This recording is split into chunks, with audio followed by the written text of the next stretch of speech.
வெண்டைக்காய் ஃப்ரை மொறுன்னு எப்படி செய்யறதுங்கிறத இன்னைக்கு நம்ம கிச்சனில் பார்க்கலாம். வெண்டைக்காய் ஃப்ரை பண்ணுறதுக்கு 1/2 கிலோ வெண்டைக்காவை நாட்டு வெண்டைக்காவை எடுத்திருக்கேன். இதில் முன்ன பின்னும் கட் பண்ணிட்டு ஒரு வெண்டைக்காவை 2 கட் பண்ணி இந்த மாதிரி எடுத்து வச்சுக்கிட்டேன். இப்போ மசாலா ரெடி பண்ணிக்கலாம். 1/4 கப் அரிசி மாவு, 1/4 கப்பை விட கொஞ்சம் அதிகமாக கடல மாவு, 1/2 கப் ரவா, 1 ஸ்பூன் மிளகாய்த்தூள், 1/4 டீஸ்பூன் இஞ்சி பூண்டு விழுது, 1/2 கப் தயிர், 1/4 டீஸ்பூன் பெருங்காயத்தூள், 1/2 ஸ்பூன் மிளகுத்தூள், 1 ஸ்பூன் சிக்கன் 65 மசாலா, தேவைக்கேற்ப சால்ட் சேர்த்து இதை தண்ணி ஊற்றி நல்லா மிக்ஸ் பண்ணுறேன்.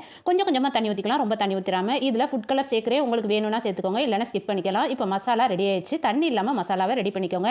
இப்போ கட் பண்ண வெண்டைக்காவை எல்லாத்தையும் சேர்த்து நல்லா மிக்ஸ் பண்ணிக்கலாம். இதில் உப்பு உரப்பு எல்லாமே கரெக்டாக இருக்கான்னு ஒரு முறை செக் பண்ணி பார்த்துட்டு ஒரு 10 நிமிஷம் மூடி வைக்கிறேன். ஏன்னு கேட்டிங்கன்னா அதில் ரவா மசாலா எல்லாமே அந்த வெண்டைக்காயில் சேரணுங்கிறதுக்காக 10 நிமிஷம் மூடி வச்சிருந்தேன். இப்போ திறந்து பார்க்குறேன். இப்போ வெண்டைக்காயில் எல்லா மசாலாவும் நல்லா சேர்ந்துருக்கு.